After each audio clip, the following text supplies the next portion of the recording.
bareta kan aldaw, mga baretang balansyado, daing kikilingan, asin makatotohanan. DCGB, Bareta alas 7.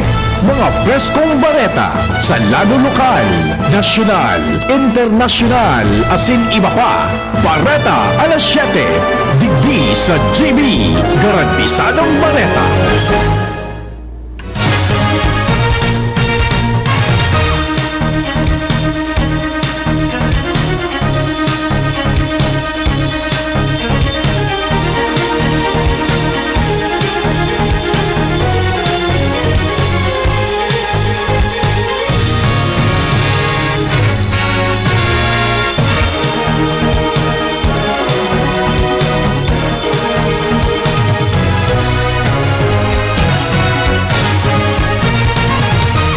Maray na aga mga tugang uya po ang mga barata ngunyan na Sabado.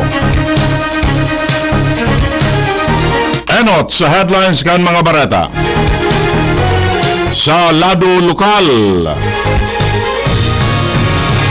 inovasyon para mapagayon pa ang serbisyo asin programa para sa mga legaspenyos ipagpapadagos kan gobyerno lokal. Mga evacuee sa 4 na barangay kan Daraga Albay papauruli-una ngunyan sa kanya-kanyang residensya. Sa lado nasyonal, mga nagbayular sa gun ban uminabot na sa sobra sa 1,000. Rekisitos asin proseso sa pagtaonin na ayuda sa mga paraoma, parasira asin kooperatiba papasimplihon kan Department of Agriculture.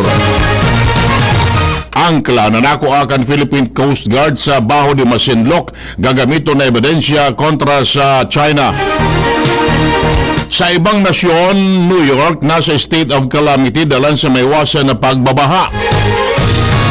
Sa laro ng Karawat, Yumer Marcial laog na sa quarterfinals matapos patumbahon ang Vietnamese boxer sa Asian Games. Detalyas kan bareta. Enot sa lado lokal. Ang baretang ini hatod sa Indukan, Climex Forte. Climex Forte, available in South Star Drug, Mercury Drug, and other drugstores nationwide. Siniguro ni Alcalde Gio Rosal ka Legazpi City ni pagpapadagos kan gobyerno lokal ang mga inovasyon o kaya ang pagbabago para mas mapagayon pa ang serbisyo asin programa para sa mga Legazpeño. Ini ang asigurasyon kan Alcalde matapos namin bidon ang Legazpi City bilang top 2 overall most competitive component city, top 2 sa economic dynamism asin sa government efficiency, asin top 3 naman sa infrastructure sa ginibong Philippine Creative Cities and Municipalities Competitive Congress Philippines o kan DTI Philippines ka nakaaging aldaw. Sinabi kan alkalde na kailabanan sa mga iungwahon ninda ang pagdagdag din mga online payment centers sa mga renewal kan mga negosyo para mas maging konbinyente ni sa publiko asin sa mga negosyante. Award na nako akan LGU bako lang po inipig pagalan kan mga personahe kan local government alagad ini po may partisipasyon ang gabos na Legazpeño. So nagpapasalamat po kita dahil yaon ng giraray ang kooperasyon tuklisar kan sa tuyang gobyerno. Salamat po sa gabos. Mientras tanto, mauruli na ngunyan aldaw ang mga residentes kan barangay Matnog ni Isi, Banyadero, asin Budyaw sa Daraga Albay matapos na tugutan na kan Albay Public Safety and Emergency Management Office ang kahagadan na decampment kan mga punong barangay dalan sa nadedefisila na asin afektado ng barahay ang pag-eskwela kan mga kaakian ang sa pagkikipag-uron kan DCGB News kay punong barangay Nonito, Alemanya kan barangay Miisi, asin Dennis Bon kan barangay Matnog kung saan nagkasunod sindang 4 na kapitan sa paagi ng joint resolution. Alagad bago kay ni kinonsultang unaninda ang gobyerno lokal Municipal Social Welfare and Development Office, asin Municipal Disaster Risk Reduction and Management Office kan Daraga, asin na pagkasurundoan na yung kaso magpailing nin malala na aktibidad ang bulkan, asin halangkaw na peligro tulo sindang mabalik sa sindang mga evacuation centers. Ang baretang ini hatod sa Indokan Mega One. Ang Mega One ay may 21 sangkap para matulungan ka sa iba't ibang karamdaman tulad ng diabetes, high blood, stroke, arthritis, kidney failure, cancer, viruses, at iba pa. Tumawag kay Doc Joey Bitito sa 0998-975-8121 or 0917-853-8933. Importante na matawanin importansya ang kahalagaan kan maigpit na pagpapautob kan traffic safety code sa Albay. Sigun kay Albay Public Safety and Emergency Management Office Traffic Safety Division Acting Head Roderick Mendoza sa paagi kan duwang aldaw na deputization seminar na pinanginutan kan Albay Traffic Safety Division na tawaning kakayahan ang mga tauan sa pagpapautob ng mga regulasyones lalo na ang mga deputized traffic enforcers asin mga stakeholders na mapautob ang leyes sa trafiko asin mamanihar ang mga aksidente sa tinampo. Sinabi ni Mendoza, dakol ang mga narestrong aksidente sa tinampo kung kaya dapat maging preparado ang mga tauan sa pagresponde. Idinugang pa man niya ang mga kausa kan road crash, iyo po ang mga driver na aram kung ano asin kung paano gagamiton ang mga tinampo kung kaya katuwang sa nasabing lakdang ang Land Transportation Office.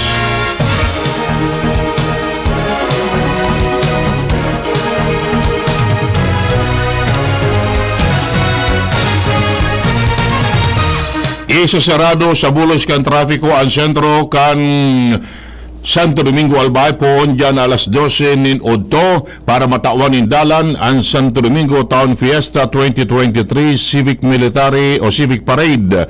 Sigun sa Santo Domingo PNP, ang mga vehikulos na halay sa Legazpi City pasiring sa poblasyon kan Santo Domingo maliko sa tuo pag-abot sa may Rugs Gas Station asin madiretso sa may Sarungbangi Boulevard diretso na sa sendang kanya-kanyang destinasyon. Mientras na ang mga pasasiring sa barangay Kalayukay, Salvacion, Buhatan, San Misibis, lusot sa kanto kan San Vicente Street.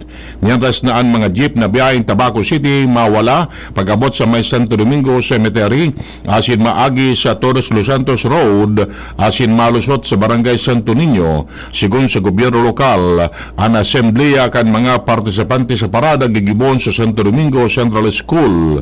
44 contingents ang masabay sa parada kay bana na ang mga opisyalis lokal sa paghinginot ni Alcalde June Aguas, mga empleados kan gobyerno lokal, Philippine National Police, Bureau of Jail Management and Penology, Bureau of Fire Protection, Philippine Coast Guard, asin mga imbitadong Drum and Lyre Corps. Kay bana na ang Mariners Marching Band, PNP Marching Band, asin Bureau of Fire Protection Marching Band, ang kabalikat Civicum 3430 sa Rumbangi Base, Santo Domingo Chapter, ang mamanihara sa dalagan kan parada, asin magsiserving official communication group para sa parada.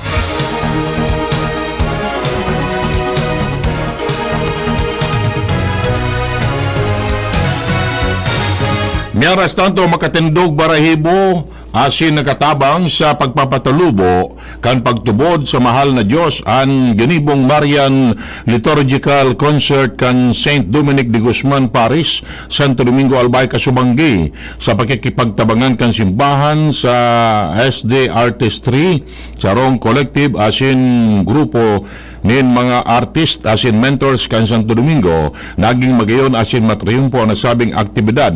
Ini may temang Restore Our Church, Nurture Our Faith, asin ang katiyuan iyo ang pagpakaray kan Phase 2 na parte kan parokya. Sigun kay Reverend Father Antonio Pedro Balyares, labi-labi ang sa iyang kaugmahan asin pasasalamat sa kabos na nagtiwala asin nagsuporta para sa nasabing konsyerto Sinabi niya na daiman ini magiging matriumpo kundi ang aktibong partisipasyon kan gabos sa kagustuhan na mapakaray ang mga fasilidad kan parokya. Dagdag pa niya na tunay na mga talentado ang mga Domingueños.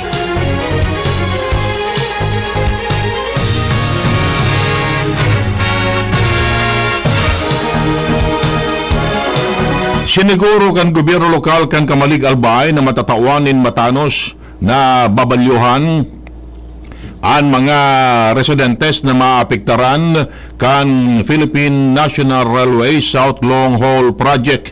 Sigun sa LGU, 7 barangay ang kaipuan na mai-relocate o maibalyo ang istaharan kan mga residentes para matawanin dalan ang patrabaho kainin. Kibanan digdi ang barangay Balikgang, Binitayan, Kumon, Gotob, Palanog, Tagaytay, Asin, Taladong. Sa ngunyan, padagos pa ang pakikipag-koordinar kan LGU Kamalig sa mga ahensya ng gobyerno na pwedeng magtabang na mahanapan ng komportableng relokasyon ang mga pamilya mantang daiman maapektaran ang sendang hanap buhay.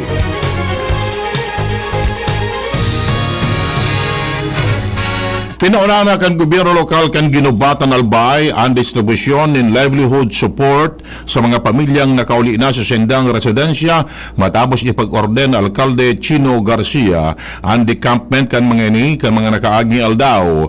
Sigun kay ginubatan Disaster Risk Reduction Management Officer Joy Maravillas, nakatutok sinda sa livelihood projects katabang ang Municipal Social Welfare and Development Office para sa mga apektadong pamilya. Sa ibong kani, mantenidong nakaaktibar asin alerto ang sendang opisina dahil mantenido pamanggirare na nasa alert level 3 ang Bulkan Mayon. 531 pamilya na kompesto ni 1,757 katawo alay sa barangay Maninila ang ultimong nakauli sa sendang residensya. Enot kani ang mga nag-evacuar na pamilya sa barangay Mulad Bukad, Grande, Sitio Basiao, asin Tandarora. Iyan ang primero gabtang kan mga bareta. Ang iba pa pagkatapos kani. At ngayon, ang pinakabago, ang pinaka-epektibong food supplement na mabusising ginawa sa Amerika at matapos ang 3 taon, aprobado na ng FDA. Mega One, ang evolusyonaryong produkto na nagtataglay ng 21 natural na mga komposisyon na nakatutulong upang palatasin ang immune system at ang ating kalusugan. Para sa karagdagang impormasyon, maaaring pumunta kay Doc Joey Bitito sa Barangay 18, Cabangan West, Legazpi City, kaharap lang ng Bangko Sentral ng Pilipinas. O tumawag sa 0998-975-8121 or 0917-853-8933 para sa free consultation sa natural medicine. bisitahin din ang aming Facebook pages, Mega One-Superfood at MHC Bayanihan Official. Mega One, evolusyon para sa kalusugan. Tabo, Plemex. Ika, Plemex. Plema, iluwas yan. Plemex Forte Lagundi Capsule Asin Syrup. Gibo sa natural na Lagundi. Plemex. Basta Lagundi. Plemex. Vitex Nebulo L is the generic name of Plemex Forte. If symptoms persist, consult your doctor. Tabo, Plemex. Ika, Plemex. Plema, iluwas yan. Plemex Forte Lagundi Capsule Asin Syrup. Gibo sa natural na Lagundi. Plemex. Basta Lagundi. Plemex. Vitex Nebulo L is the generic name of Plemex Forte. If symptoms persist, consult your doctor. Mayor no, alkalde ka mo lang ginamahigos. Ano rago na albayano, yan si Adrian Salceda. Tunay na liderato, masasabing malupit. Maugma ang ulangin yung maugmang kahimanwa. Buong puso sa pagtabang, uragon talaga. Sa edukasyon, infrastruktura, unegosyo, pag-uswak, mahihiling di kalidad ang serbisyo. Mayor no, ikap sa imo kami saludo. Salamat sa pagpadara sa kapusta pulang genyo. Isa lang aking isinisigaw, Jim's Coffee Mix! pag nasa Luzon, Visayas, Mindanao. Jim's Coffee Mix! Isa lang aking isinisigaw, Jim's Coffee Mix! pag nasa Luzon, Visayas, Mindanao. Jim's Coffee Mix! Gusto ko ang 7-in-1, may spirulina, ganoderma, agaricus mushroom at Korean ginseng. Saka pa, gusto ko 5-in-1, no sucrose added. Take it from me, at okay kay Andrew E. Isa lang aking isinisigaw, Jim's Coffee Mix! pag nasa Luzon, Visayas, Mindanao. Jim's Coffee Mix! Isa lang aking isinisigaw, Jim's Coffee Mix! pag nasa Luzon, Visayas, Mindanao. Jim's Coffee Mix! Ito ang aking plan. sa life! Mabibili na rin ang Jim 7-in-1 Coffee Mix sa Shopee, Lazada at sa mga supermarket, groceries, convenience store at drugstores na inyong lugar. University of Nueva Cáceres is your best bet. Being the first university in Southern Luzon, we hold the top school reputation. Ang UNC ay may pinakamaraming accredited programs sa buong Bicol, mula elementarya hanggang graduate school. Ang UNC din ay ang natatanging paaralan sa Bicol na miyembro ng respetadong ASEAN University Network na nagpapatunay ng dekalidad na edukasyon na kinikilala sa Pilipinas at sa ibang bansa. Ang UNC ay sister school ng Mapua University na kabilang sa nangungunang universities sa buong mundo. Be future ready at UNC. Enrollment starts on May 22 in all levels for school year 2023-2024. For more information, you may call Janet at 0907-156-6898. Enroll now! DCGB Barreta alas 7. Barreta alas 7.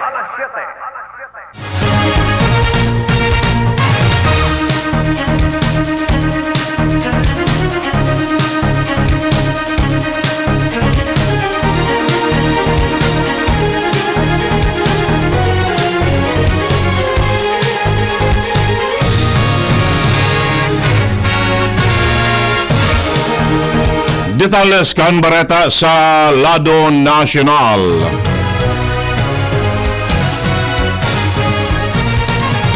Nadugangan pa ang mga nagkadarakop na nagsuway sa election gun ban.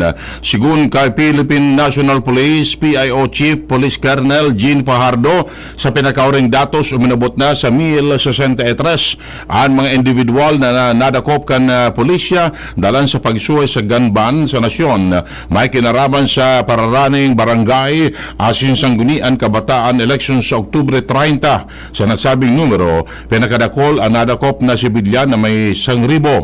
Pigli naman ni Fajardo na ang mga ni dahil siya na naaresto sa ipinapautubngon niyan na Comelec checkpoint kundi sa iba pang police operation. Mientras na nasa 654 badil ang nakonpiskar kan na PNP. Nasa 1,288 naman ang naideposito sa mga police station para sa safekeeping, asin 1,156 na mga badil naman ang isinuko.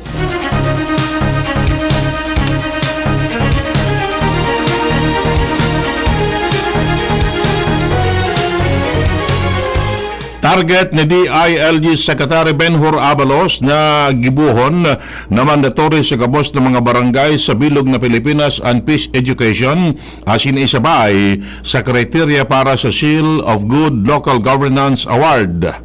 Sigun sa opisyal, pinuna na kay ni ang pagtukad digdi kay banana ang Office of the Presidential Advisor on Peace, Reconciliation and Unity o OPAPRO para gibuon na posible ang plano sa laog nin 3 taon sa paagi kan training program na papanuan kan Local Government Academy.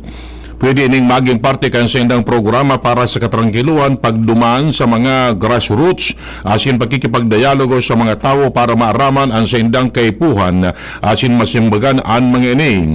Ipinahay kan opisyal ang posibilidad na pagkondukta nin peace education seminars para sa kabos na mailihir na SK officers pagkatapos kan barangay asin sanggunian kabataan election sa Oktubre 30 ngunya na taon. Para sa DILG, nagpahayagman nin pangako ang iba pang ahensya di gobyerno siring sa Commission on Higher Education as in Department of Education para sa mainstreaming kan peace education sa mga barangay asin sa basic asin higher learning institution sa ginibong ikaduwang National Peace Education Summit kan September 26 asin 27.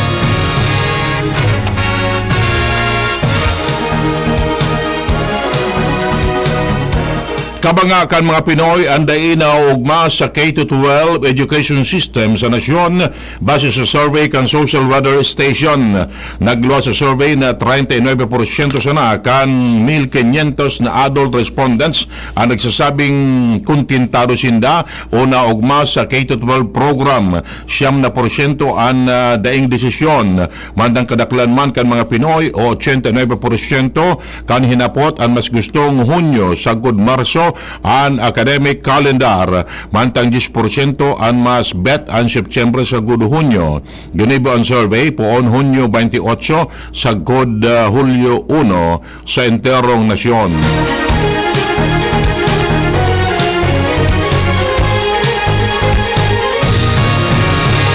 Nangako ang Department of Agriculture kay Agri-Party List Representative Wilbert Lee na papasimpleon sana nasa 50 requisitos sa mga paraoma para sira asin kooperatiba na gusto makahaganin tabang para mapakusok ang sendang produksyon. Apera ligdi papahidalion man ang proseso po sa registration, accreditation, endorsement, evaluation asin validation bago ang approval.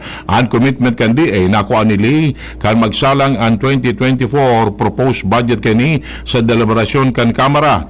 Ini matapos na tuyawan ni Lee ang naripa na iro ang 14.9 bilyones pesos hali sa 19.6 bilyones pesos na fundo kan DA para sa major post-harvest program kani.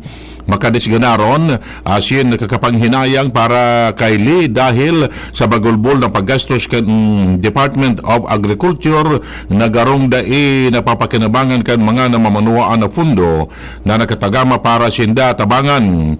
Ang rason kan DA atrasado ang pagkumpleto sa requisitos kan mga kooperatiba asin agricultural workers kaya naatraso man ang pagpapalas din fundo para masuporta sa sendang mga aktibidad bago asin pagkatapos kan panahon nin aranihan.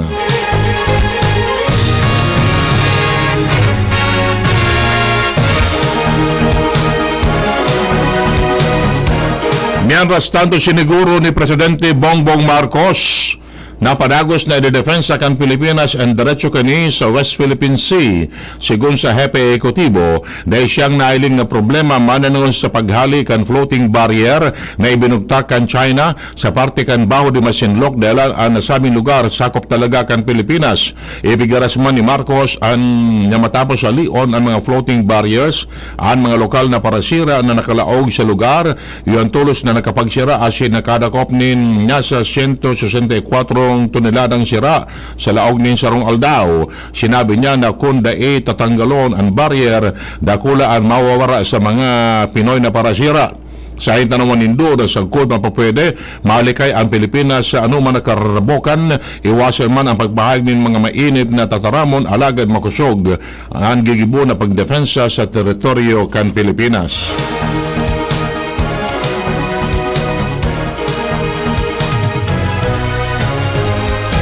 Posibleng magamit bilang ebidensya ang maabot sa 3 pie na angkla na nakuha kan Philippine Coast Guard halay sa pinatol na floating barriers na binugtak kan Chinese Coast Guard sa Baho de Masinloc. Sa press briefing, ipinaling ni PCG spokesperson for the West Philippine Sea, Commodore J. Tariela, na na-recover ang angkla asin ang parte nin maibog na lubid na nakakabit digdi. Sinabi ni Tariela, tataong kwenta na kan Philippine Coast Guard sa National Task Force on the West Philippine Sea asin nagkaparap ang ahensya ng gobyerno kung gagamitin nini bilang ebidensya. Kinonfirmar man ni Tariela na dagos nang nawara ang nakaulang na floating barriers na posibleng tinangkasman kan China matapos sining maglubog kan makahali ang pagkakaangkla sa sarong parte kini. Dakulang bagay para sa PCG na nakabalik ang lugar dahil nakakadakop na nin sira ang mga Pilipinong parasira sa nasabing lugar.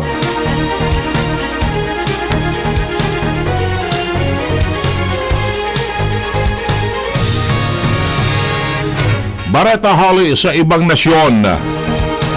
Nakadeklarar ngunyan ang state of emergency sa New York City dalan sa maiwasan na pagbaba asin pag-uran. Dalan sa maiwasan na pag-uran, binaha ang nagkaparang parte kan Brooklyn asin Manhattan. Mismong si City o si New York Governor Kathy Hochul ang nagdeklarar ng state of emergency kung saan binaha ang mga tinampo asin mga subways. Nagpatanid man ang National Weather Services na magpapadagos pa ang pag-uuran sa laog din masunod na mga aldaw.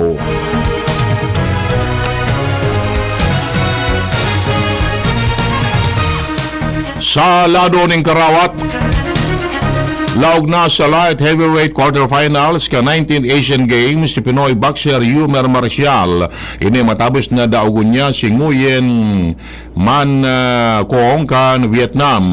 Nagresto ang 29 anyos na si Marcial na score na 5-0 kung saan napatumba niya sa ikaduwang round ang Vietnamese boxer.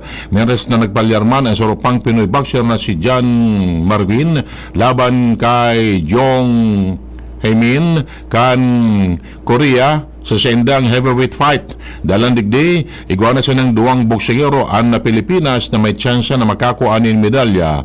Asin ang mga ni Yusinda Marcial, asin Carlo Paalam. Ultimo sa detalles kan Bareta, ang kamugtakan kan panahon, nasa linya ang pag-asa. Kasangan nga napet sa September 30, 2023, taldaw ng Sabado ng pagkaga, hininang sa tuyang latest update sa kamugtakan kang sa tuyang panahon. Ang tropical depression na si Jenny ay lalo pang nagkusog kasi naging tropical storm na po ini. Kasi ng centro kan tropical storm na si Jenny ay pigakarkulong nasa distansyang 1,145 km. Sirangang kang Central Luzon o nasa coordinates na 15.7 degrees north, 132.8 degrees east. Taglay ang kusog na duros na abot sa 65 km per hour at in pagbukso ng duros na abot sa 80 km per hour. Naghihiro pa si rin sa sulnupan sa riskas na 15 km per hour. Ang tropical storm na si Jenny ay bigilauman na medyo makusog pa ini atin sa pagsapit po sa aga po maaari na po itong maging isang sa Lunas po ay maaari na po siya maging isang severe tropical storm category asin sa pagsapit po ng aldaw ng Miyerkules ay maging typhoon category habang ito po ay patuloy na lumalapit sa may bahagi ng extreme northern Luzon and Taiwan area. Mantang southwest monsoon o habagat naman ang pinakukusog ni tropical storm na Jenny ang nakaka-apekto sa Sultan Luzon asin sa Kabisayaan. Dahil lang kayan hindi sa Kabikulan, makaka-experience siya ng mapanganoro na kalangitan na may kalat-kalat ng mga paguran asin pagkikilat pagdaguldol. Ang duros ay maduyas, sundo, moderato, nahali sa sulnupan ang mamamatian.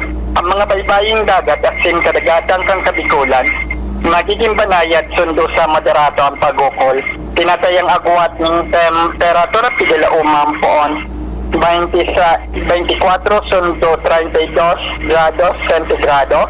Kasi nangal daw ay nagtira kasi bagong alas 5.34 ng pagkada at masulnop at yan na alas 5.36 ng pagkahapon.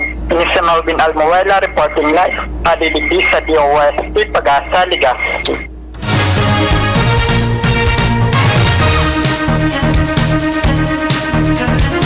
Iyan mga tugang nga detalles kan mga barata ngunyan na Sabado. Ultimong aldaw kan September 2023.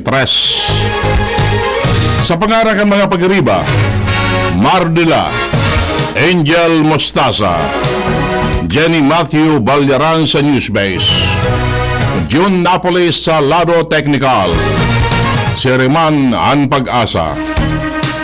Ako po nagatod kan Bareta. Edwin Peralta nagsasabing salamat kan sa indong pag-antabay.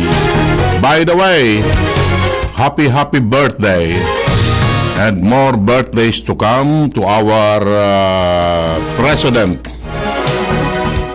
Ang Presidente po kan kumpanya PBN Broadcasting Company. Happy birthday, Ma'am Brenda Bayona Luxin. May you have more birthdays to come, Ma'am. And of course, happy birthday man kay Padi Tat Padua kan Ginubatan Albay and yaon sa dyan sa provincial capital. And syempre happy birthday man kay Ihado Jordan Alpaharo. Sa Indotabi ka boss, may you have more birthdays to come. And happy weekend man sa Gabos. Thank you, thank you. Masunod na anapot ni Mr. M. Yan ang DCGB Bareta alas 7. Abangan niraray sa aga. Ang hapon, masunod na